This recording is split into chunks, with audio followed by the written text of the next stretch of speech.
Good evening, everyone. We're just going to take a minute to let everybody make their way in, and we will get started in just a sec.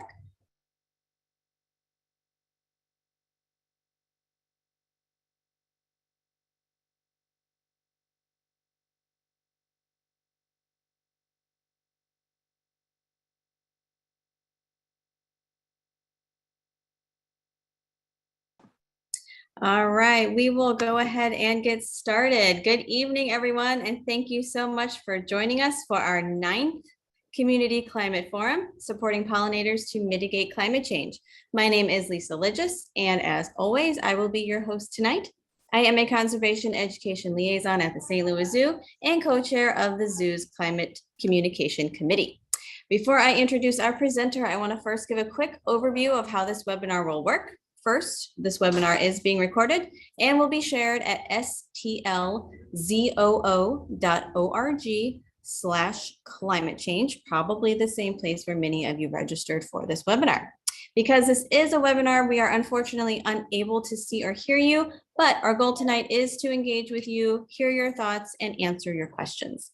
I have a few awesome folks joining us for the discussion tonight. We have Frank, Mike, and Wanda helping us out. All of us will be monitoring the Q&A and the chat, so please put your questions in the Q&A box and any thoughts or discussion points in the chat.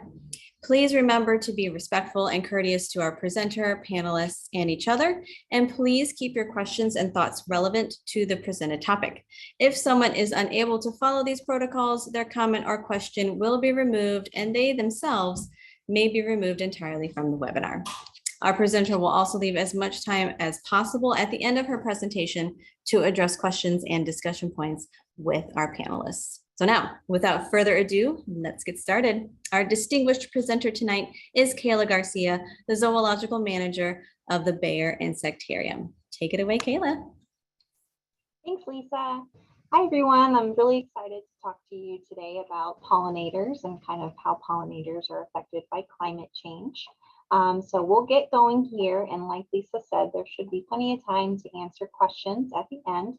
Now, before I get started, I did want to let you know, I'm sure some of you can empathize. I had some technical difficulties with my presentation, so it's not in quite the same format as I was hoping to be able to show you tonight, but hopefully you all can bear with me and we'll still be able to get some good conversations going, and I'll be able to give you all some helpful information. All right, so I'm going to share my screen.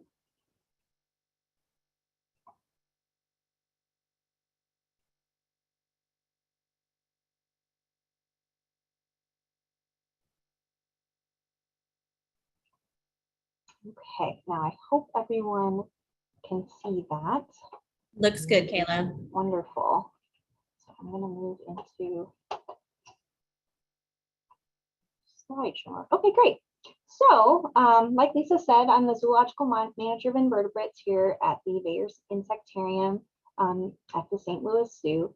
And my day-to-day is spent overseeing this building and overseeing all of the animals that we care for in our building. We care for over 100 different species of invertebrates of all shapes and sizes, some of which are pollinators. And we also like to be able to give information to guests and to folks like you who are attending tonight about all the ways that hopefully we can change people's minds about some of these animals that people maybe don't feel quite as comfortable around. So again, that's why I'm happy to kind of talk to you about that today, particularly climate change. Now, I wanted to start out with a little story. And this story is about some of my family, actually. So I don't know how many of you are familiar with the Central Valley or the San Joaquin Valley in California, but my grandparents live there and I try and visit them whenever I can. It's a pretty big valley. It's surrounded by mountains and it gets very, very hot in the summer. You can see me kind of posing next to a thermometer. I think it was actually a little bit hotter. I think it kind of topped out at a little over 100 degrees, but this is in my grandpa's backyard. And the reason why I'm showing you guys this is because of the picture over on the left here. This is me flying in an airplane above the valley. You can kind of see some of the mountains. Those are the Sierra Nevadas. That's where Yosemite is, Yosemite National Park. But in between, like just below that, you can see lots and lots of fields. And the reason why I'm showing you this is because these fields actually produce about 13% of our country's fruits and vegetables. Now, that doesn't sound like a whole lot, but when you think about the valley itself, it's about 18,000 square miles, which is about 0.5% of the overall square mileage of our country, the United States. So they produce an outsized amount of the nation's fruits and vegetables, many of which are reliant on pollinators. And again, they also do a lot of great production. This is a picture of a vineyard not too far from my grandparents' house. So agriculture is very, very big here. And you will hopefully learn a little bit more about why pollinators are so important to it. So the reason why I show these pictures of California is because we are talking about climate change. And this valley is very much susceptible to some of the effects of climate change. Most of the land is actually quite dry, and most of these crop fields are irrigated with water from nearby rivers. So they actually pipe water to irrigate these fields to provide water for these crops because it doesn't rain during the summer. Like when you go to visit, it will not rain at all until the fall, basically. So all of these crops are being watered with water from a river that's brought specifically for this purpose. And for those of you, I think most of you, especially since we're at the end of the series here, know what about climate change and know roughly what climate change is. And it is kind of the long-term shifts in temperature and weather patterns around the world. Now, there's been some debate in the past about what has caused this, but most scientists are in agreement now that it's the human activity that has driven this climate change, specifically the large amounts of burning of fossil fuels, gases, things like that, which has in effect caused the temperature of the Earth to rise. So just a quick graph here that kind of shows the average global, or the global average surface temperature of the Earth, and it compares it to the average between 1901 and 2000. So you can kind of see that average prior to about 1940 is sort of below, or the temperatures are below, and then it starts to generally kind of sort of flip-flop, and then, but as you get to about 1980 or so, it steadily increases.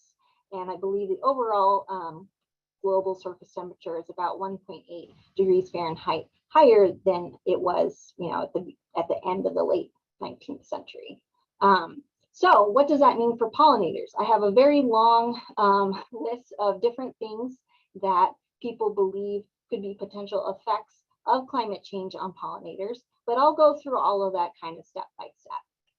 So some of the things that you start hearing about more recently, especially last year, are some of these extreme weather events. These are things that include heat waves, very powerful storms, very powerful hurricanes, tornadoes, things like that. And the thing about pollinators is that most pollinators are insects, and most of these insect pollinators are bees. And bees are relatively small creatures.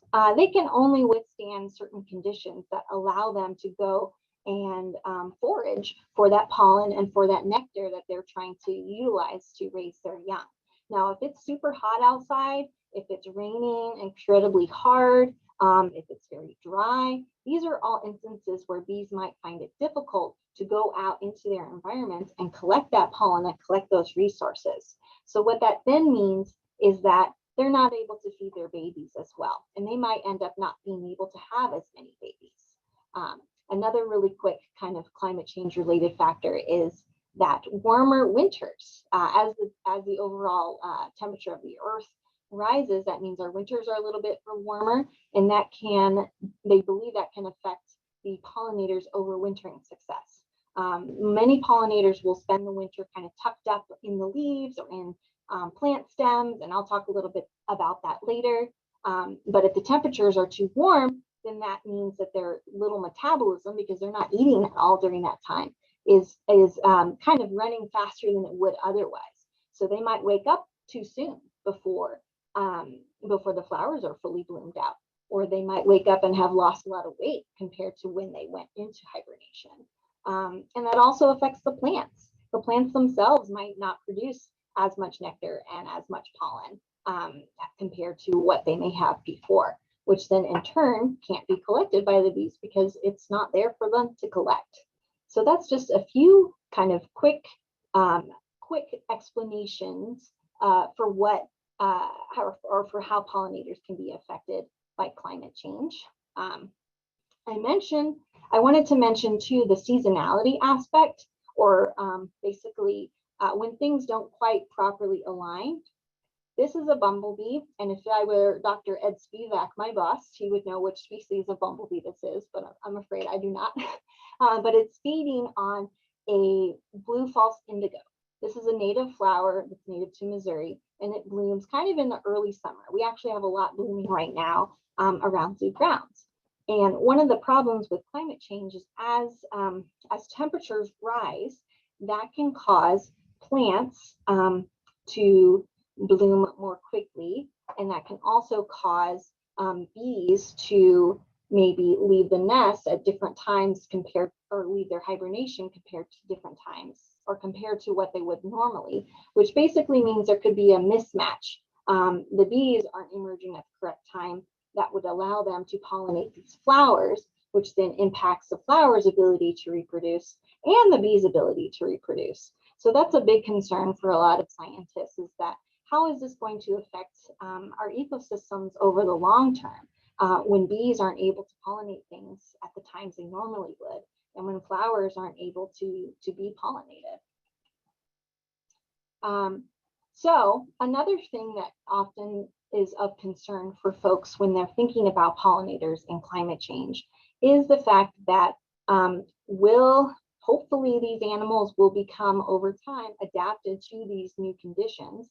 However, are things changing too quickly for these animals to successfully adapt? That's something that is of huge concern for a lot of folks right now in kind of who study pollinators and who study ecology, is just making sure that those animals are able to kind of keep up with the rapid pace of a warming climate. That can also end up impacting where these pollinators are able to live. Now, this particularly affects animals that are sort of at like the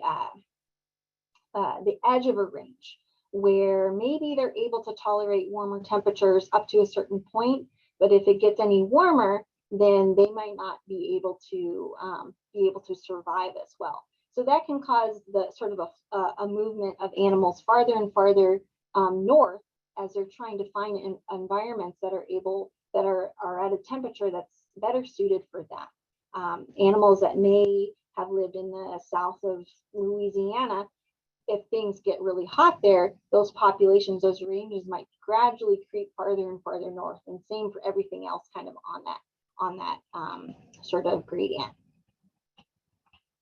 Another thing that affects pollinators is one very specific pollinator, and that's the monarch butterfly.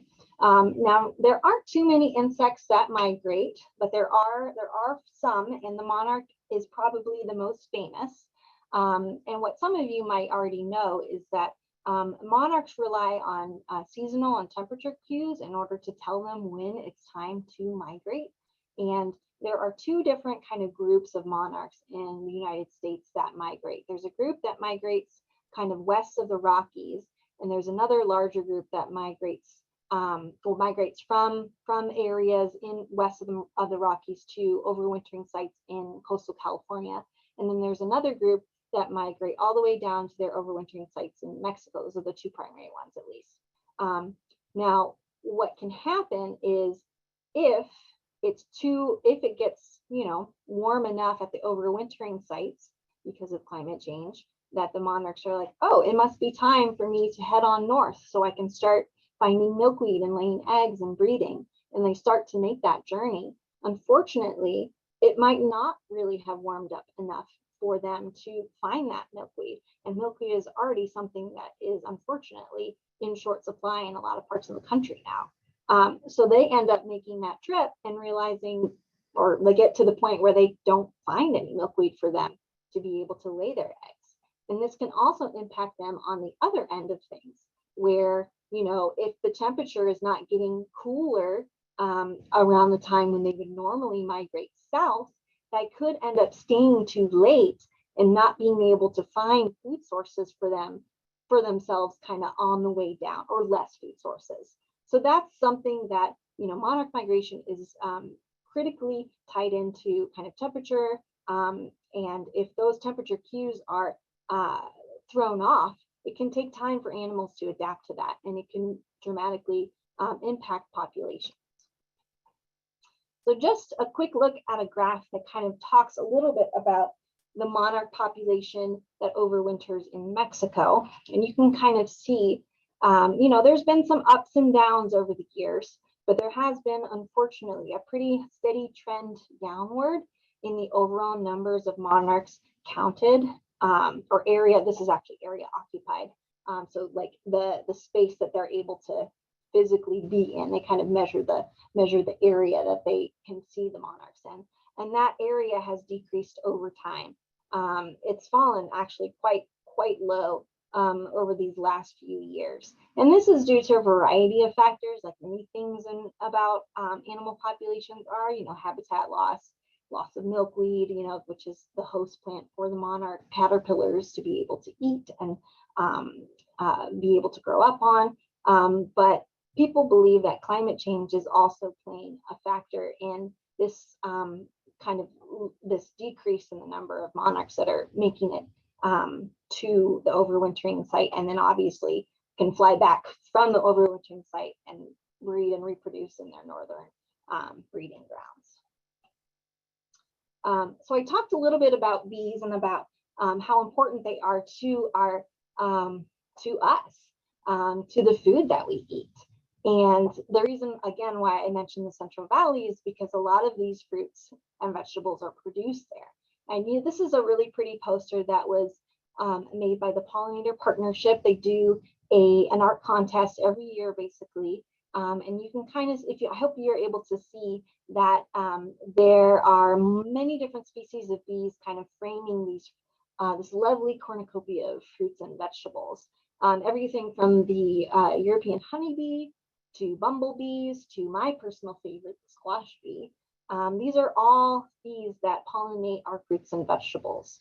And I think I mentioned that most pollinators are insects, but most insect pollinators are bees. So bees are the #1 pollinator of fruits and vegetables, and there are many species of bees, which I know when I first was learning about our native pollinators, I was really surprised by.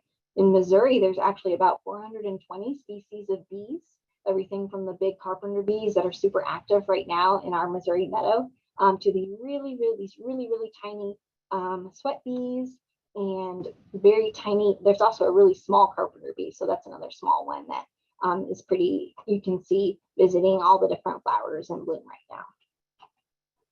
So again, 1/3 of our total food production is dependent on pollinators, many of which are insects.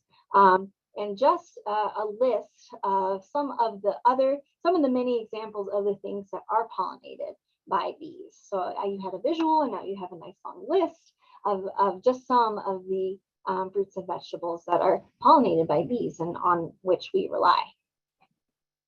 The good news is that climate change is affecting our pollinators in a variety of ways. A lot of it can be at least mitigated to some extent by helping improve pollinator habitat. Now, one of the things that people are concerned about with pollinators is obviously with climate change, reducing the amount of useful habitat for our pollinators. And one of the ways that each person, hopefully listening to this talk, can kind of help with that is support the increase of this native habitat. What do you need to do that? Well, you can plant the right plants, native plants that are found, that have adapted to the area in which you live over time, are the plants that are best suited for a particular area, and also serve as a very important source of food to all of the native wildlife, because they have they have evolved together and have adapted to rely on each other in a way, both from the pollinator perspective as food and from the being pollinated perspective. What's wonderful in this area is that there are lots of great resources that can help you, that can teach you what sorts of plants you need and how you can go about planting them.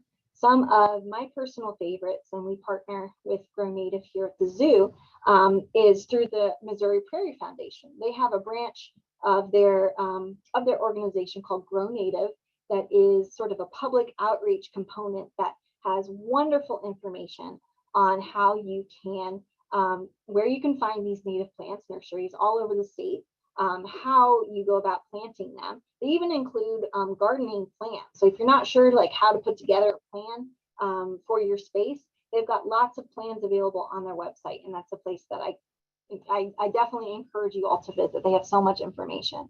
And then a real quick one here is, you know, soil is not something that's always talked about in terms of these sorts of conversations. And I certainly am not giving it enough attention right now.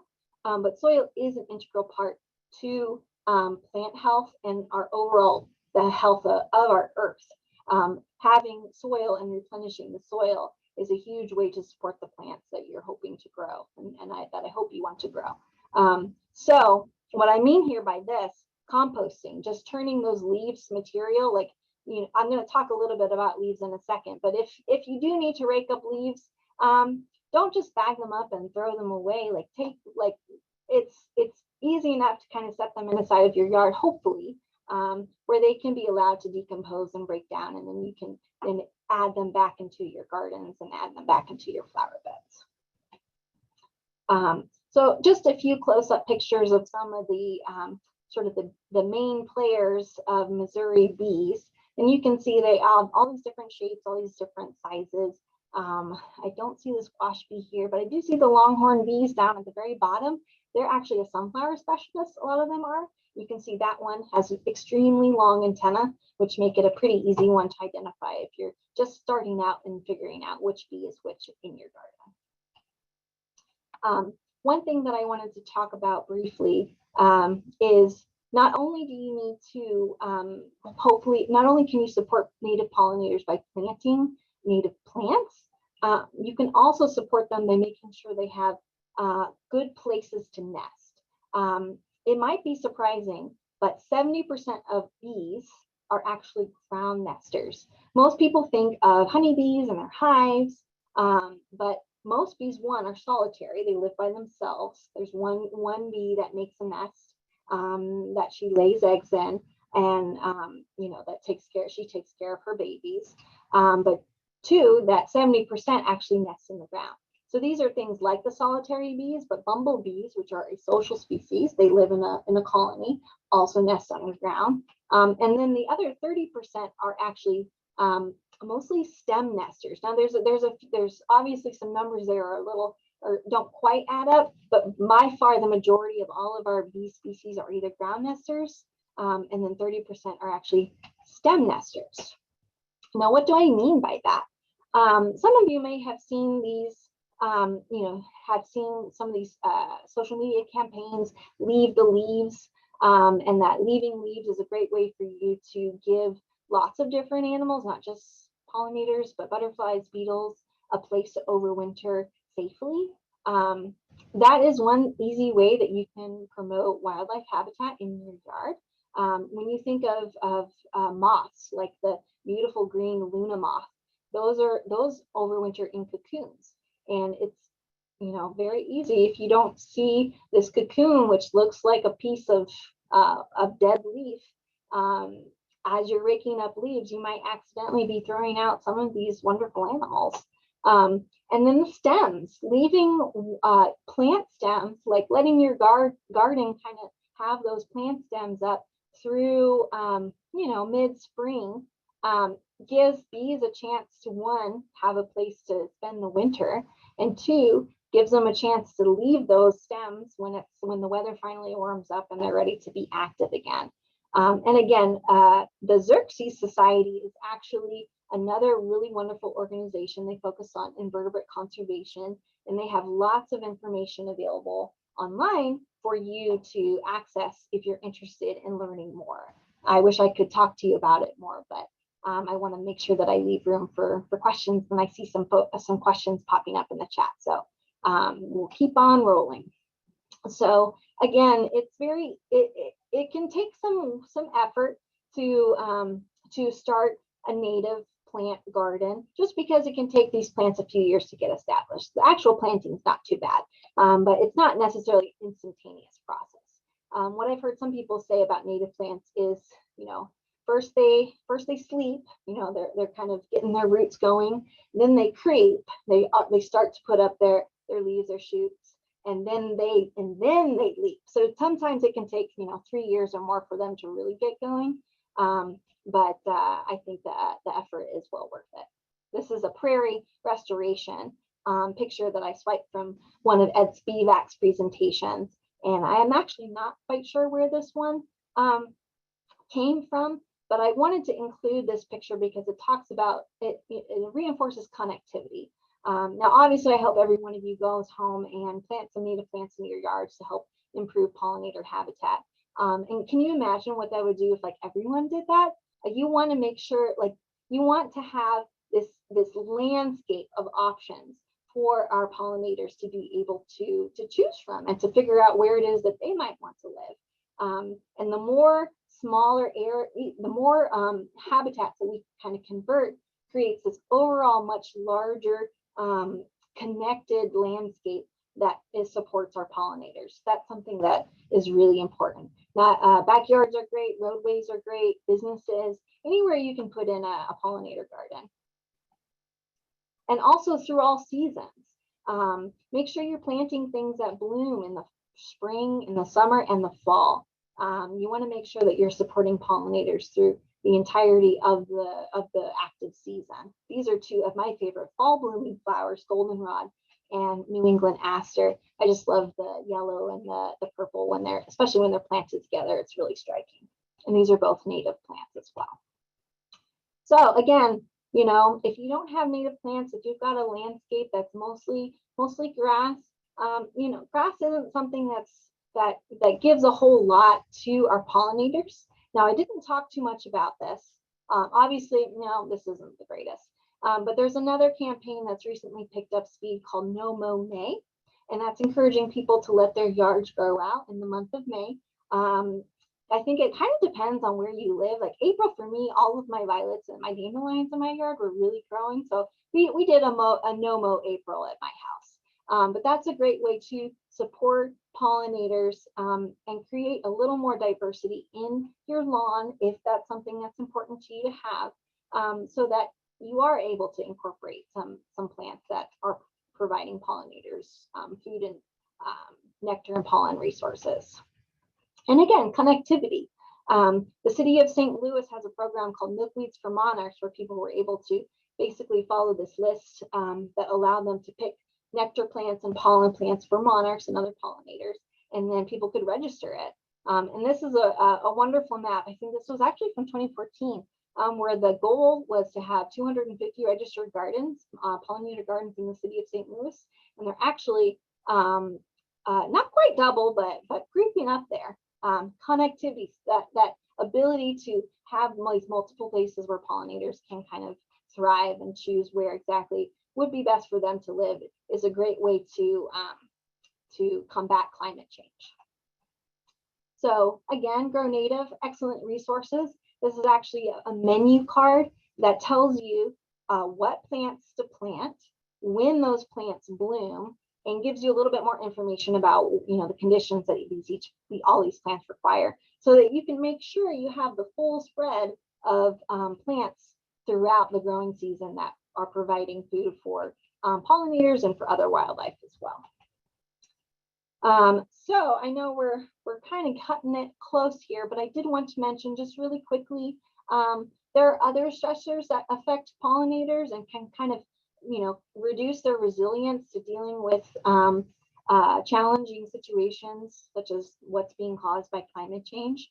One easy way, hopefully, in your own homes, is to cut back on pesticide use whenever, use it if only if absolutely necessary. A lot of pesticides, people aren't totally sure what kinds of effects they have, not just on pollinators, but on other animals as well. Although I will say that there is a certain class of pollinators, or excuse me, pesticides, the neonicotinoids, which unfortunately have had negative effects on bees, and they are a pretty common one that is being used. Now, I know there's some legislation in various places that is looking at curtailing its use because of that, but I think it's just a good kind of something to keep in the back of your mind. Use that integrated pest management. If you have to use the pesticides, I'm not necessarily saying that you shouldn't use them if you absolutely have to, but consider that maybe a last resort kind of tool. And again, that population resilience, you want to be able to improve the pollinators' ability to survive these stressful conditions. And a big way to do that is to make them, or give them enough space to be able to basically, what's the word I'm looking for? Have that space for them to kind of establish themselves, because that'll also give them the ability to have a robust genetic pool, basically, from which they can breed. You don't want to end up with these small isolated populations, because that can really affect the genetic diversity of the population itself. So I think that is the end of my presentation. Looks like it, huh? I know we have a lot of questions in the chat box, it looks like, and some Q&As. So I am more than happy to answer those questions. So the first one, Kayla, we have is, where can you get the menu card? Oh, yes. So if you go to the Grow Native website, and that's a pretty easy one for you, it should pop right up. You can just Google Grow Native pollinator menu, and that should take you to the web page where there's a link. And it's very easy to find. They have it in a PDF format, and you can save that, print it out. It's a super nice document that my curator, my boss, helped make. Some of the questions that we had in the chat going on was places we might be able to recommend to find good resources for pollinating plants and things like that. Sure, yeah. So I'm going to try and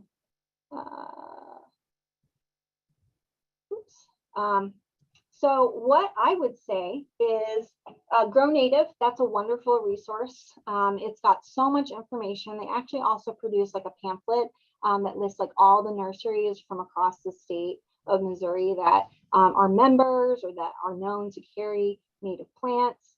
The St. Louis Zoo website, if you Google St. Louis Zoo pollinators, that should link you up to our web pages that also go into detail about where you can find more information. Ed Spivak, the curator, is actually the center director for the Center for Native Pollinator Conservation. So I'm kind of his stand-in, as it were. But those are two really good places that I would recommend. There's also some really good books that kind of talk about how you can support native pollinators. And this is actually one that's produced by the Xerces Society. It's called Attracting, I know it's backwards, but it's called Attracting Native Pollinators.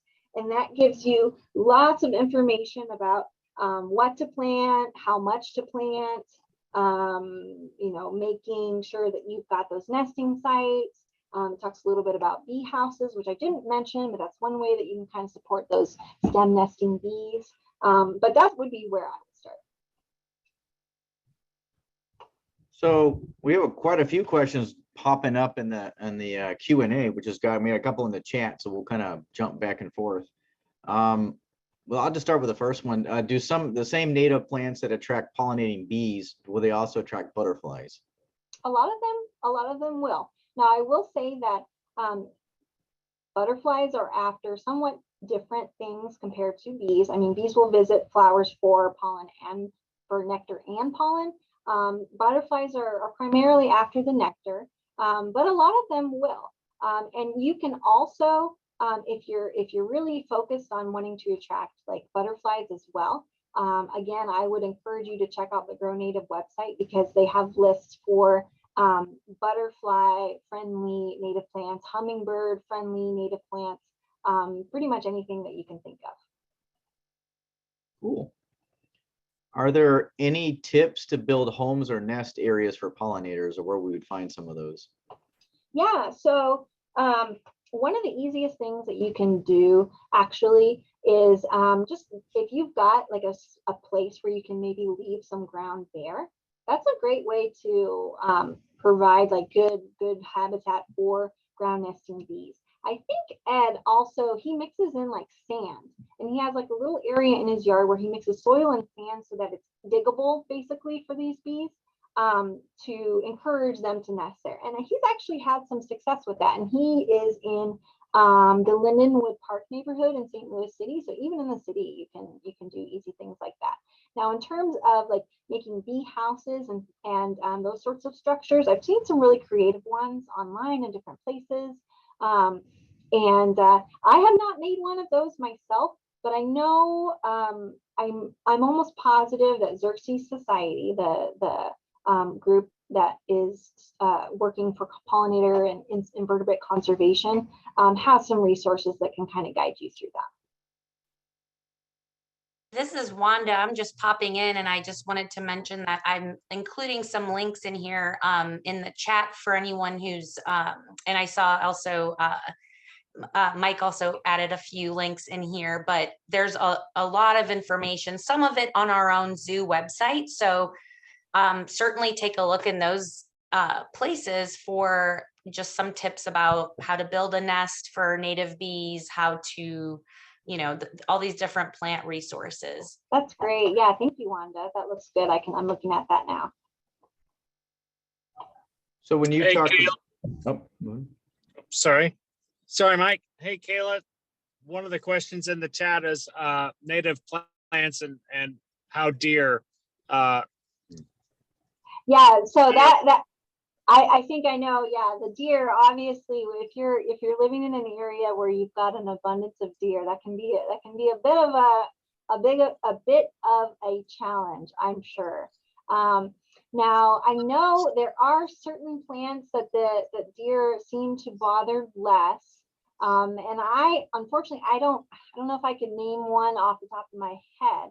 But that is a wonderful question, because I would say the good thing and the bad thing about planting native plants is, yes, they are going to be food for not just the pollinators, but also the native rabbits and potentially the deer. But there are certain things that I know deer are less likely to browse on. For example, our eastern red cedar, that is a tree that supports various wildlife. It's actually really popular. I'm actually a bird watcher. I love birds, so I'm also really interested in supporting bird habitat. And that one is something that's sturdy enough that the deer won't touch. And you also will hopefully get lots of beautiful cedar waxwings to visit you as well if you plant a cedar, a few cedar, if to have those little cones get produced. They love those berries. Yep, thanks. Kayla, one of our first questions that came in is a really great one. I want to make sure we get to it. So the question is, are there any local programs that you know of to help private citizens or neighborhoods with pollinator gardens the way there are in some places with rain gardens? That's a really good question. I would say it would be a great idea to reach out to the St. Louis Audubon Society. They actually have a really wonderful program. I believe it's called Bringing Nature Home or something along those lines. I should know it off the top of my head. And they will actually come out to either your private, property, or potentially I could see them also working with like a neighborhood group, and would give you recommendations on a site, your yard or another place you're looking at, about what to plant, and tell you, like, depending on your goals, what the best way to go about that would be. Now, I believe there's a small fee. I don't think it's super expensive, but they will come out to your site. They will send you a report listing all of your their recommendations. And then you also get a chance to talk to, native plant experts who are there to kind of be a resource for you. Cool, thanks. Yeah, I'm going to double check that. I think it's called Green Nature Home. Yeah, that's a great program. And there's another one that maybe some of the other hosts know more about it, but there's something called Wild Ones. Yes. And that's more of like I guess it's like a community, just a lot of citizens who maybe are more interested in this, in this realm, and they, get together, plan events. So I'll try to find a link to that as well. That may be something that's available in your neighborhood that you could get connected with, and just get connected with like-minded people. Yep. Another place I'd recommend is the St. Louis Native Plant Society. It's just a good place and a forum to hear people who are talking about native plants and which ones work good and what soils, and you can always post and ask questions. That's a great one. That's a great one. There's also, is this the same one you just mentioned, the Missouri Native Plant Society? Is that what I you were? believe so, yeah. Okay, yeah, that's the Facebook group that it's all over the state, and yeah, people are very supportive. There's lots of questions, and like Mike said, and that's a really active group, a nice group. So to jump back into Q&A, I had 2 questions, and I just want to make sure we don't miss this, because we do promote these sometimes, would be when people are putting out bee hotels, which directions are the best for them to face? And I put them out myself, and I sometimes forget. Mike, you put me on the spot here because of this, but I don't. I'm going to tell you the wrong thing. But you're absolutely right. There is a specific direction that you are supposed to kind of orient your native bee homes, because it helps kind of warm up the nest so that the bees can be active at the right time, and also so that it doesn't get too hot, basically, for the baby bees in there. But yes, I will have to ask Ed and put it in my phone, because I always forget. I'll see if I can pull something up before the end here. Awesome, thanks. And then that one question was about bird baths and water. Is that a great way for pollinators, or is there a better way to put a water source out for pollinators? I think that's fine. Pollinators will often visit, whatever kind of water source you have. I have seen bees visit small like water features if you're interested in like having like a fountain, or if you're interested in growing aquatic plants. As long as they have a place that they can kind of grip onto a plant and get down to the water to drink, that's totally fine. They do get a lot of their water from just in the morning. It's often very dewy, so they're able to kind of get water from the dew that forms on plants and things like that overnight. But if you want to provide a bird bath for pollinators, I'm sure they would use that as well.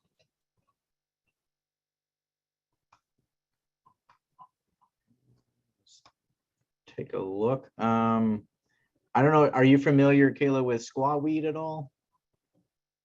I'm not super familiar with squawweed. I don't know if anybody else wanted, if you're familiar. The question was, is that a good pollinator plant? I know what squawweed is. I would imagine it would be.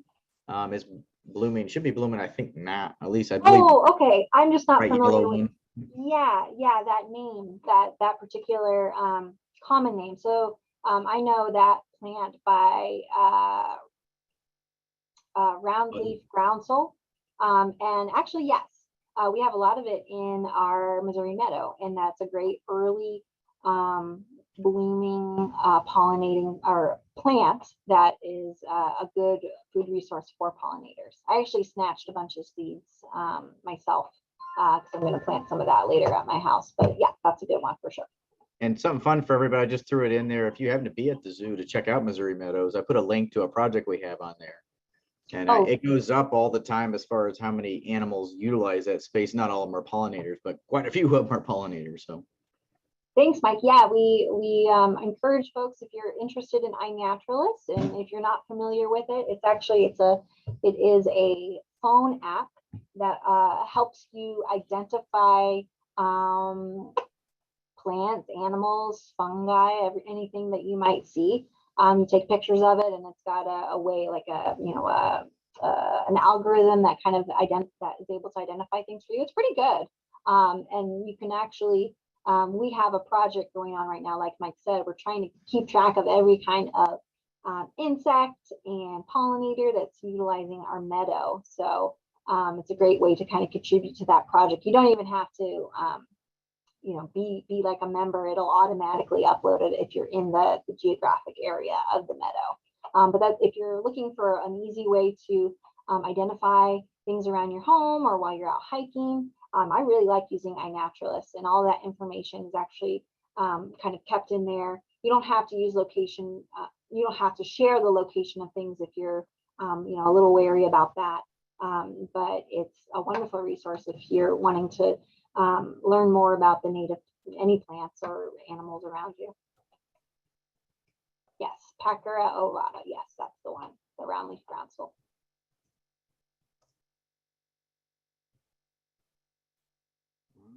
See, oh, somebody put out there, Seek is another good app, which is true. It's also, it's made by the producers of iNaturalist, and is a good app.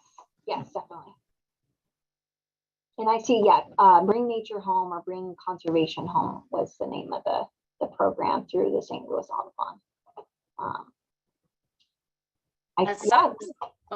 Go ahead, Wanda. Sorry. I just wanted to mention too, there was that question earlier about bird baths, and someone just added in here you can put pebbles in there. That might help a little bit for the smaller little guys to have something to hang on to while they get their drinks. So that's always a good advice there.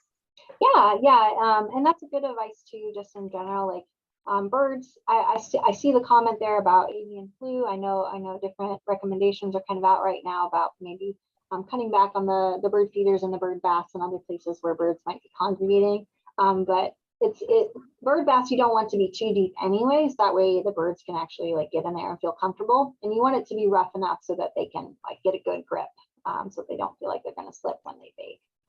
But yeah, that's a great idea.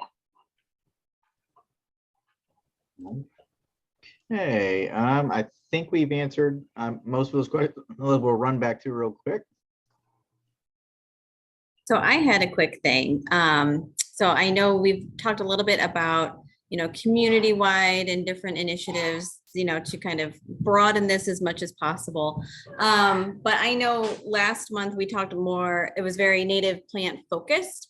And a lot of people were kind of wondering, do we go like 0 to 60? Do I take my entire lawn and just cover it in every native plant I can find? And Jean Ponzi from the Earthway Center, said what I thought was great advice, because I would love to do the same thing with my lawn, but it's start wherever you can and grow wherever you can, because whatever you can do, you can make a difference with.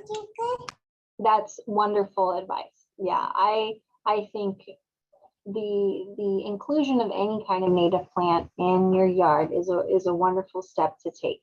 And I know people have plants that they are fond of, maybe for sentimental reasons. It's something that my grandmother grew and she passed it on to me. And I would say, as long as you're making those steps to kind of have at least a mix of native plants and ornamental plants, that's a step in the right direction. Now, there's a specific percentage, and I should know this. Doug Tallamy has talked and written a lot about this, of sort of the percentage of native plants to non-native plants you want to have in like your garden space. But I think starting where you can is wonderful. Don't feel like you have to do that entire turn.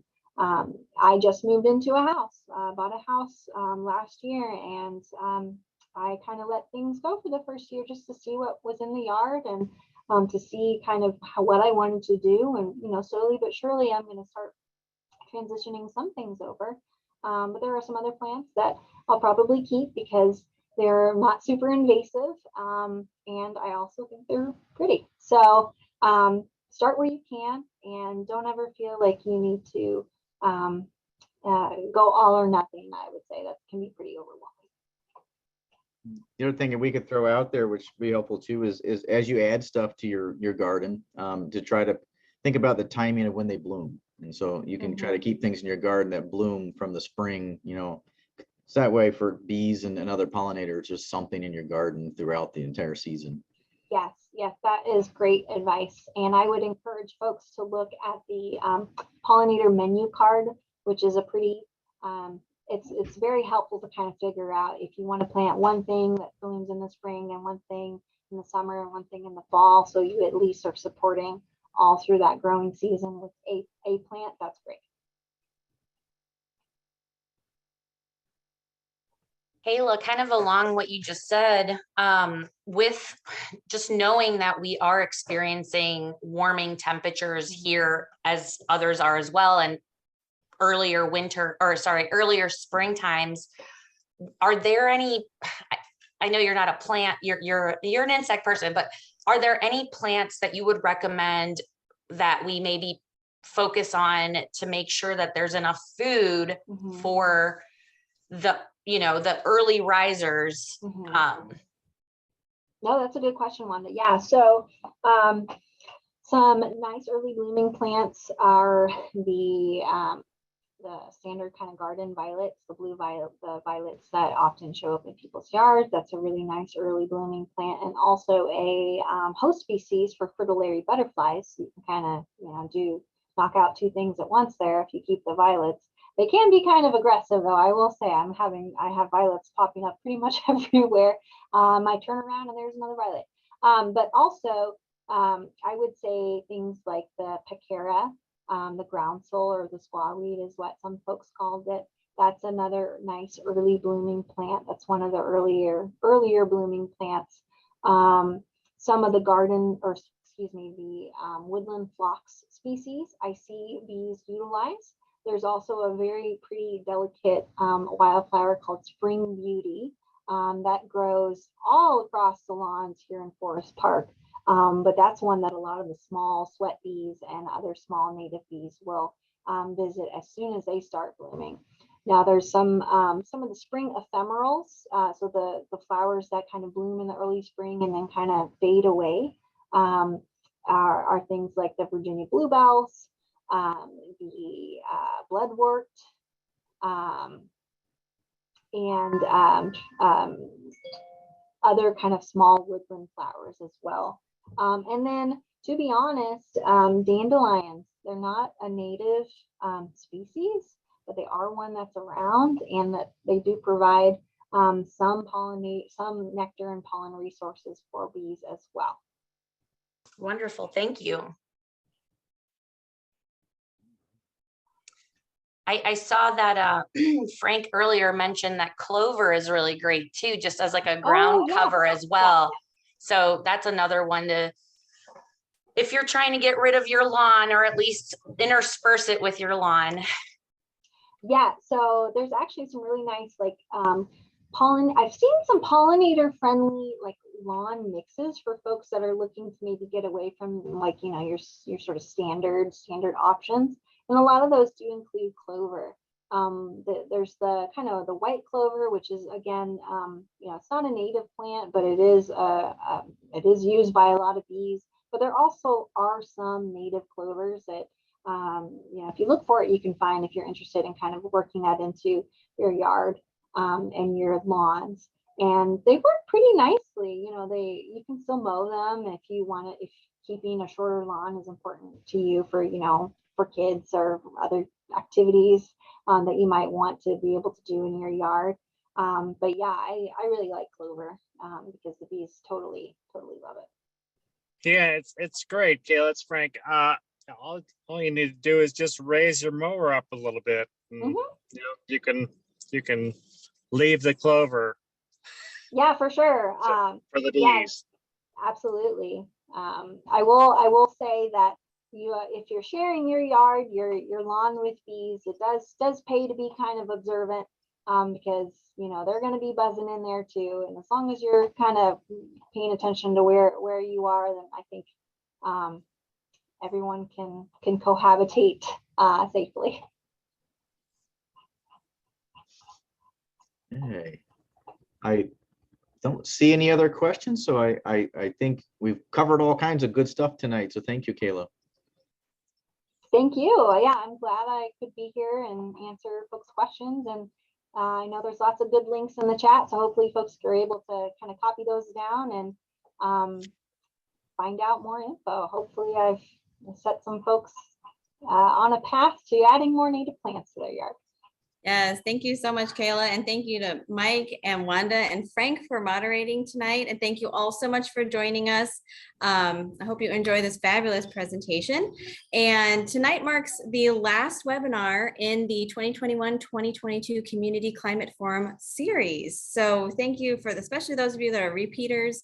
It's been great spending this time with you over the last 9 months. Can't believe it's been that long already. So we will be back in September. We're just going to take the summer off, and we'll be back in September in conjunction with the Zoo's Climate Solutions Day celebration. So be on the lookout for us this fall. Thank you again, Kayla, and everyone. Have a wonderful rest of your evening. Bye. Night. Thanks, everybody. Bye, everyone.